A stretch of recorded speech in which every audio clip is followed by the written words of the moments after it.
We know that the Earth system, the climate system, is capable of doing many more different things than what we have, as humans, have experienced. We have only been around for a relatively short time, and especially the measurements that we have, the data we have about the climate system, only cover a very short time period, the last century.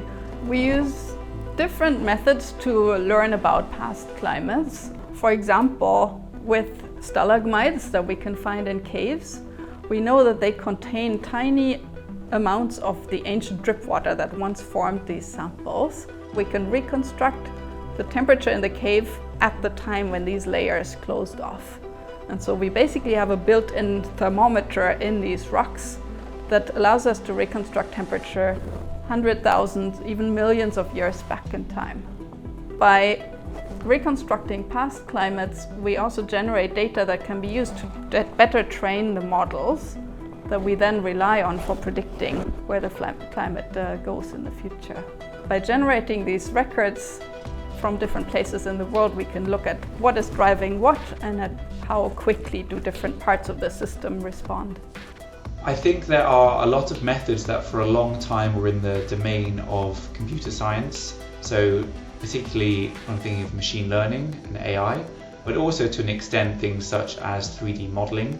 But these have really become almost generic skills that any Earth scientist can use, and in many cases can enhance what they're doing. It's to the point where now we can comfortably automate something that used to be a whole week or a whole month's worth of work.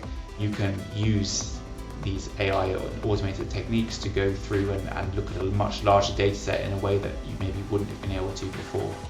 Drones have really come on a long way in the last couple of years, to the point where now they are also, say, an established method in the earth sciences. So we use them for getting really high resolution 3D models of glaciers, and often these are glaciers that maybe are too complicated or too dangerous to survey. And then if we repeat those surveys many times, we can really accurately measure down to centimeter level changes in the surface.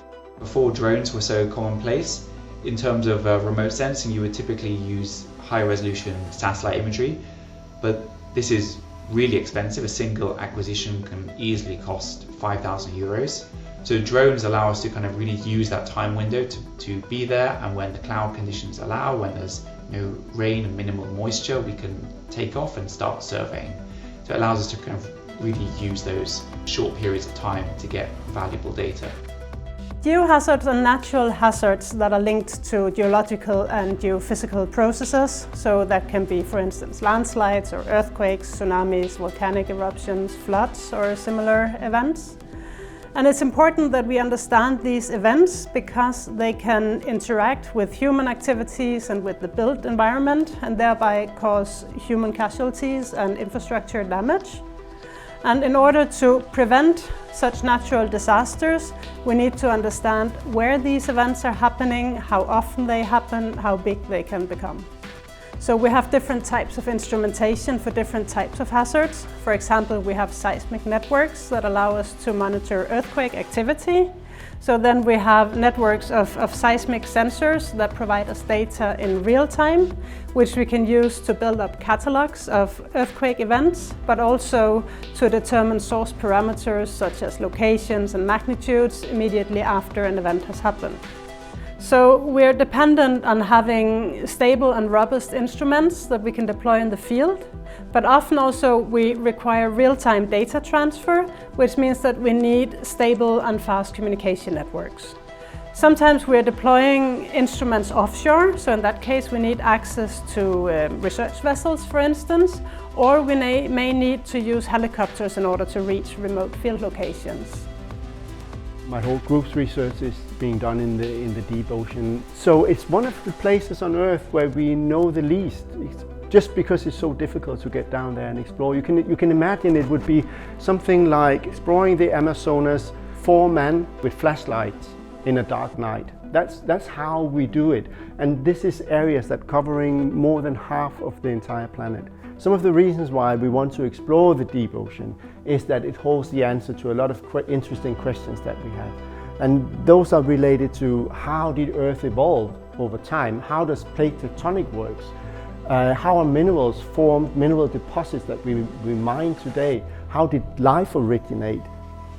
We've tried to go beyond just having stationary computers that quickly get outdated, and we're trying to make better use of server processing, better use of virtual machines. And that means also that students then have the flexibility to work from home, work from different places, and they upload data to a powerful server.